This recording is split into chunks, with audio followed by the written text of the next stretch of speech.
কই কোরাল মাছ। এই মাছ প্রশান্ত মহাসাগর, বঙ্গোপসাগর, ভূমধ্যসাগর, আমেরিকা, আর্জেন্টিনা, জাপান, ফিজি ও টুভালু অঞ্চল পর্যন্ত বিস্তৃত দেখতে পাওয়া যায়। কোরাল মাছ, ভেটকি মাছ বা কই কোরাল মাছ সমুদ্রের গভীরে লুকিয়ে থাকা এক অমূল্য সম্পদ হলো এই কোরাল মাছ। দেখতে রঙিন ও বৈচিত্র্যময় এই প্রাণীটি শুধু সমুদ্রের সৌন্দর্যই বৃদ্ধি করে না, বরং মানব স্বাস্থ্য পরিবেশের জন্য অপরিহার্য। কোরাল মাছ যা প্রবাল প্রাচীরের আশেপাশে বসবাস করে, তাদের সাধারণত রং ও আকৃতির জন্য সুপরিচিত। কিন্তু এই মাছ গুরুত্ব শুধু তার বাহ্যিক সৌন্দর্যের মাধ্যমেই সীমাবদ্ধ নয়।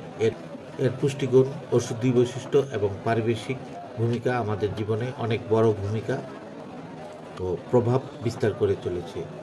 মাছটি প্রোটিনের একটি উৎকৃষ্ট উৎস। প্রতি 100 গ্রাম কোরাল মাছে প্রায় 20 থেকে 25 গ্রাম প্রোটিন থাকে। এই প্রোটিন আমাদের শরীরের পেশি গঠন, ক্ষতিগ্রস্ত কোষ মেরামত এবং হরমোন উৎপাদনে সাহায্য করে।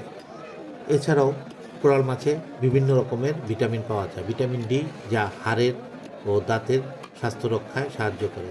ভিটামিন বি12 রক্তকোষ গঠন ও স্নায়ুতন্ত্রের কার্যক্ষমতা বজায় রাখে। ভিটামিন এ দৃষ্টিশক্তি ও রোগ প্রতিরোধ ক্ষমতা বাড়ায়। ভিটামিন ই একটি শক্তিশালী অ্যান্টি অক্সিডেন্ট। এছাড়াও কোরাল মাছে রয়েছে ওমেগা-3 ফ্যাটি অ্যাসিড, যা হৃদরোগ প্রতিরোধে গুরুত্বপূর্ণ ভূমিকা পালন করে থাকে।